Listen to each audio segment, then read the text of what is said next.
my name is Erika Adams, and I just wanted to talk to you guys about my journey. Before I even found this church at Diplomat Legacy Church, I honestly didn't know what direction to go in. I had just moved out into my own apartment, and me and my kids have just gotten into our new routine, and my son had asked me if we can add a church in our routine, and I told him sure, why not. As a child, I personally wasn't involved in churches, and our family talked about God, but I didn't have the knowledge. I didn't have that person to help guide me on my spiritual journey. And just this year, after my son asked me if we can, add a church into our life, that's when our church journey started. And we went to a few churches. The first one my friend had invited us to. I liked going because my friend was there, but I really wasn't connected there. And I thought I liked it, but my son really had to explain to me, Mom, you're only going because of your friend. You're not going for the right reasons.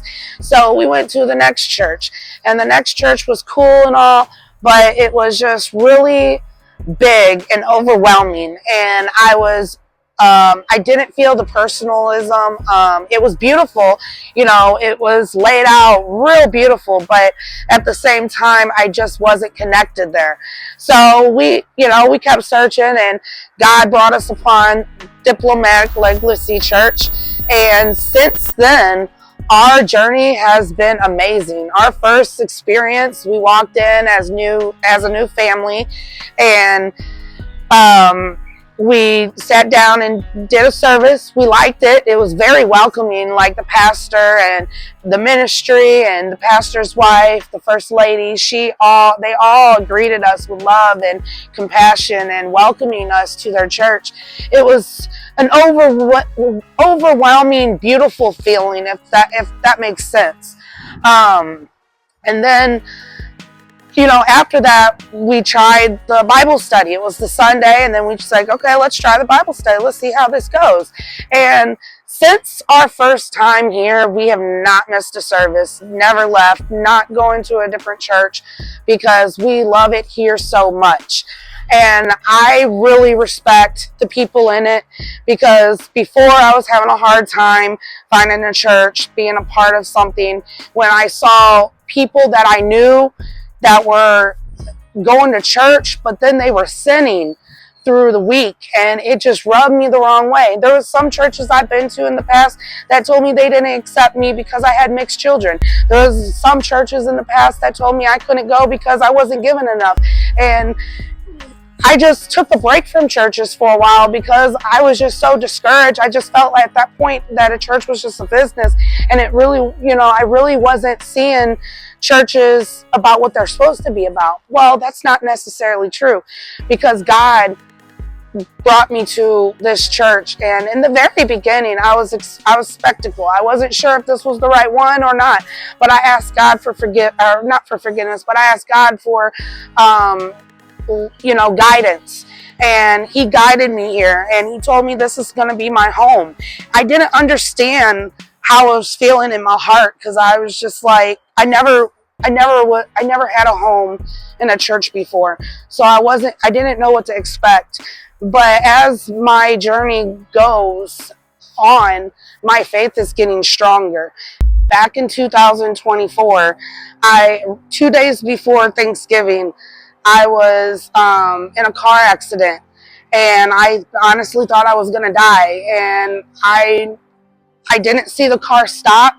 The sun was real bright that day, and I was going 50 miles per hour, just left work on my way home, or not on my way home, on my way to pick up my children, and one of the cars just stopped like out of nowhere for no reason, and I didn't see the car stop in front of me, and I ran right into him going 50 miles per hour. And when I took that first hit, I knew it was going to be bad, and I immediately prayed to God to save my life and to help me get through it. And then, even though I knew God, I was talking to God and I knew God was going to be there for me, I still truly didn't have the faith or strong faith that I have now, because I still was scared that I was going to die. I still, I was going in and out of consciousness, and I didn't understand the stuff that I was going through. I remember when they took me out of the car, of my wrecked car, it was so painful. I will never forget the pain that I felt getting out of that car. And when on my way to the hospital, everything went white on me, and I thought I was dying. My breathing slowed up drastically, and my head was bleeding like really bad, and I saw all light and no one else. I just saw absences. Like, I didn't see anything else. And I told God, I'm not ready to come home yet. My kids still need me. And I remember waking up, and when I woke up the first time, they were getting ready to sew my head together. I had blood going everywhere. I woke up in the hospital all confused. I didn't know what was going on. My family was right there. They were scared that I wasn't going to make it, and basically I was giving the doctor a hard time. I told the doctor, he's not sewing me up. Absolutely not. Not while I'm awake. And he told me, look, if we do not get your head sewed, you will die. And we got to sew your head so you don't bleed to death. And hearing those words struck me so hard, where I sucked it up and I let him sew my head up, and it was a scary moment, but I just had to do it. I didn't want to die. And the whole time I was in the hospital, I was praying. And then I don't remember anything after that. And then I remember waking back up to everyone around me again. So throughout that process of when I hit and on my way to the hospital, I had few interactions where I would, I was unconscious and I was, coming back. But with all that being said, I was in the hospital for 2 months, and I had an external fix on my leg, and my bone was sticking out of my ankle. It was an open bone break, or outer bone break, I should say. And my bone was sticking out of my ankle. And I remember it was when I woke up the first time, right before they were sewing my head together, that's when I saw my bone sticking out of my body, and it freaked me out. I'm not used to anything like that. And I was just under a lot of stress. I just kept praying. That's all I knew what to do, was pray and beg God for my life. And after the 2 months of being in the hospital, I had to learn how to live out of a wheelchair. They sent me to a rehab, and they taught me how to live life in a wheelchair, basically. It was very different. Something I don't ever want to experience ever again. But then I had to go back to the hospital to get my cast off. And when that happened, when they took it off, I had blood pouring everywhere, just going crazy, because they had found that I had a very bad infection, which was MRSA. So I spent more time in the hospital. They gave me two blood transfusions, and they also gave me IV antibiotics, and I was on antibiotics for 6 months after I left from that. So when I did get released home, I lived out of a wheelchair for about 2 months, and then after the wheelchair experience, I had to go to physical therapy to relearn how to walk again. And that was one of the most, I think, hardest moments of my life, because hearing people say you have to relearn how to walk again, I didn't understand what they meant. I said, I know how to walk again. I just pick up my legs and go. And when I tried to do that, it was not working. Like, I couldn't move my legs, and my faith was just down. Let's just put it that way. Like, I didn't think I would be able to walk, be the same that I used to be. And so now a year went by, the whole 2025, I was healing and getting back to work and stuff like that.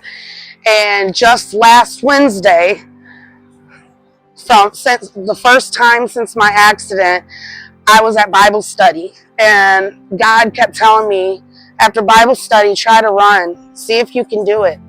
And I didn't want to do it alone. I told my son, like, I want to try running, and he supported me on that. And so I tried it, and it wasn't a gallop, it wasn't a jog, it was a full-fledged run. And before, I couldn't do that. And now I can ride bikes. I'm able to do that. I just got my bike this year, and I was able to ride it. It felt weird, but I still was able to do it. So what I've noticed through this journey was when my pastor had brought me up to the church and he placed his hand on my leg in the very beginning. It was like the third service that I had, when he placed his hand on my ankle and he told God to heal my ankle and I would be healed. I didn't understand what he meant at the time. I was still new, and I'm still learning, and I had a lack of knowledge on a lot. And so I really wasn't expecting what I should feel. I was like, okay, am I supposed to feel like immediate healing, or what? And as time went on, and the more I learned about God, my faith got stronger. And I was just testifying last week, the stronger my faith gets, the less pain that I'm feeling, the more that I can do, the more that I'm getting back to myself. And now I know exactly what my pastor Chad meant. Faith will heal. If you have the faith, you will be healed. And you got to have 100% faith. Even if you have a little bit of doubt, that will stop your healing.